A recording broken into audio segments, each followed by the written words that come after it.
চলতি মাসের শেষে বাংলায় 2 দফায় ভোট। সময় যত এগিয়ে আসছে ততই বাড়ছে প্রচারের ঝাঁজ। 5ই মার্চ নিজের কেন্দ্রে প্রচারে নামেন তৃণমূল থেকে বিজেপি ও সিপিএম সহ সব রাজনৈতিক দলের প্রার্থীরা। কেউ কাউকে 1 ইঞ্চিও জমি ছাড়তে নারাজ। বাঁকুড়ার ওন্দা বিধানসভা কেন্দ্র থেকে প্রথমে চায়ের দোকান, পরে ওন্দা বাজারে গিয়ে প্রচার সারলেন তৃণমূল প্রার্থী সুব্রত দত্ত। কিনলেন সবজিও। আবার এদিনই প্রচারে যাওয়ার পথে ওন্দা থানার সামনে চায়ের দোকানে আড্ডায় মাতলেন বিজেপি প্রার্থী অমরনাথ শাখা। হাতে বিস্কুট, চায়ে চুমুক দিতে দিতে সেরে নিলেন জনসংযোগ। এদিন চা চক্রের মাঝেই রাস্তায় মুখোমুখি যুযুধান 2 প্রার্থী। হাত মিলিয়ে দুজনের মধ্যে চলে সৌজন্য বিনিময়। নমস্কার।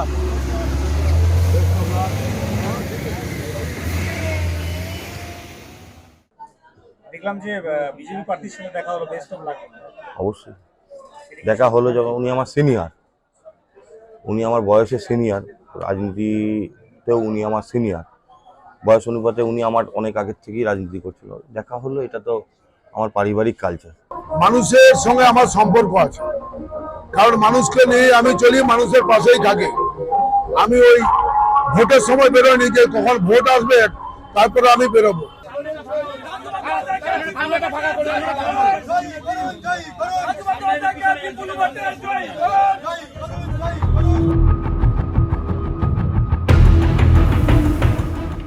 শনিবার 5ম দফার প্রার্থী তালিকায় নাম প্রকাশ হতেই প্রচারের ময়দানে নেমেছেন মধ্যমগ্রামের বিজেপি প্রার্থী রাজু বন্দ্যোপাধ্যায়। এদিন প্রথমে কালী মন্দিরে পুজো দেন তিনি, এরপর জনসংযোগ সারলেন। বললেন, যার শেষ ভালো তার সব ভালো। যার সব ভালো তার শেষ ভালো। আর বাংলার মানুষ মুখিয়ে আছে, আমরা কে? এবারে তো লড়াই মমতার সাথে জনতার, আর জনতা এবার মমতা ব্যানার্জিকে বাংলা ছাড়া করবে।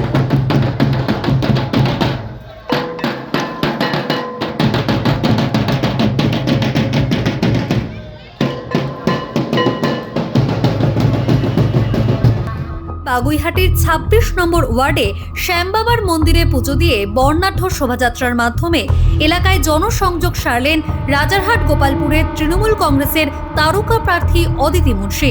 মন্দিরে গাইলেন গানও।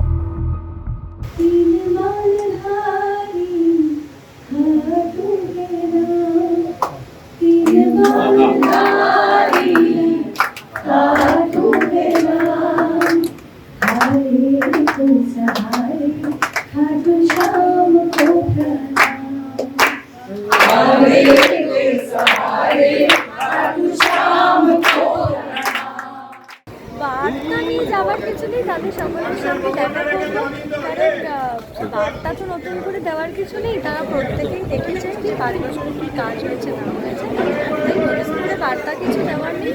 তাদের সকলের সঙ্গে দেখা করে তাদের আশীর্বাদ নেওয়া নেই।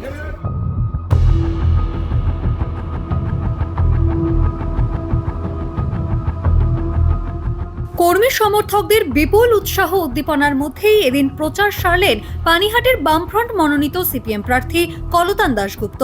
বিভিন্ন ওয়ার্ডের অলিতে গলিতে সাধারণ ভোটারদের সঙ্গে জনসংযোগও সারেন তিনি।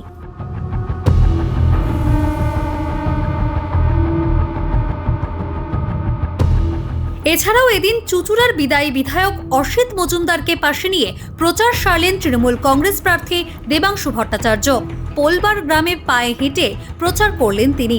প্রচারের ফাঁকে এলপিজি ইস্যুতে বিজেপিকে নিশানাও করেন। আর গ্যাস শেষ হলে আপনি যে কেরোসিন তেল কিনবেন তারও উপায় নেই। আগে রেশনে কেরোসিন তেল দিত মোদি, মানে সেন্ট্রাল গভর্নমেন্টে যারা ছিল, এখন সেরকমভাবে কেরোসিন তেল নেই। মার্কেটে কেরোসিন তেলের অভাব, কিনতে গেলেও 20 টাকারটা এখন 80 টাকা বেরিয়ে গেছে, 100 টাকা। তাহলে উপায় একটাই বাকি থাকলো, ওই ঘুটে গোবর দিয়ে ফুল দিয়ে আবার উনুন জ্বালাও, রান্না করো।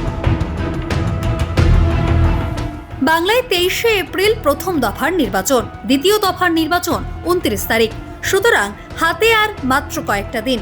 তবে এটুকু স্পষ্ট যে ভোটবঙ্গে প্রচারে কেউ কাউকে এই মুহূর্তে 1 ইঞ্চিও জমি ছাড়তে নারাজ।